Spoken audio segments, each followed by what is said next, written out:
Hi, I'm Sarah, and I'm a sessional academic within the School of Chemistry, Physics and Mechanical Engineering. I teach across a range of first-year engineering units, as well as those within the mechanical engineering stream. Being from engineering, a core aspect of my teaching philosophy is developing fundamental understanding in my students. I want them to be able to reason why things are being done in a certain way, what their analysis means, and how it could potentially be improved.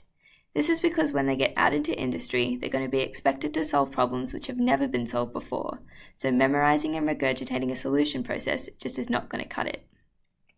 Engineering dynamics is all about trying to calculate how things are going to move over time. This here is an example problem where you're asked to calculate how fast the bar is going to rotate as it starts to move toward the ground.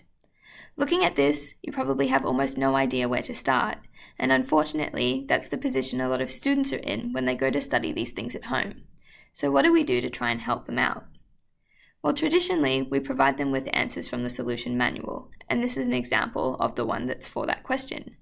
Looking at this, you probably still have no idea how to solve the question, and that's because written solutions really aren't able to communicate well the underlying problem-solving strategies that are being employed.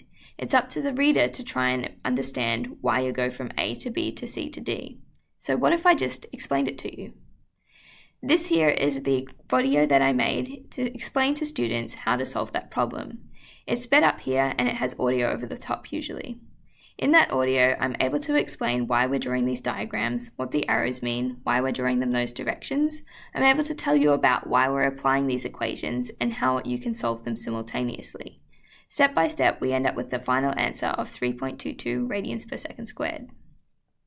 In terms of the implementation, I had 42 videos across the semester. This equated to about 4 per week. The first was a recap of the theory and equations needed for the topic, and the 3 following videos were worked examples like the one I showed.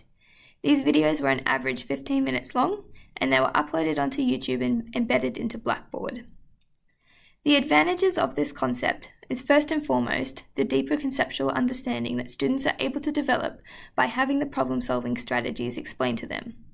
We're also providing students with timely access to support and engaging them in the curriculum. The experience of watching the videos is self-pathed, self-paced, and self-placed, and from the staff side, content can be reused each semester with very minimal effort. So what did we find? In terms of the impact, we saw that the videos got about 60 views per week throughout the semester, and then these skyrocketed in the 2 weeks before the exam. In total, we saw 3,400 views across the 270 students. We also found that students were engaging with the videos by attempting the questions before, during, or after watching them, suggesting that this was a very engaging resource. In terms of satisfaction, we saw higher Pulse and Insight scores over previous years.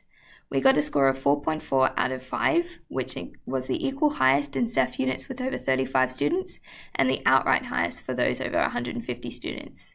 We also saw numerous Insight comments which are extremely positive, and these have even been seen in other units which are asking for the videos. In terms of academic performance, there was strong correlation between students accessing the videos and then performing better in the unit.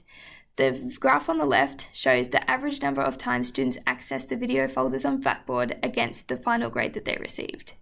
On the right-hand side, we have the grades in dynamics by year, and we saw the highest average grades in 2016 because we had more students receiving 7s. So what's next? Well, the concept got implemented into dynamics in semester 2 and into a second unit, mechanics, as well. Across these 2 units, we saw about 10,900 views in the semester.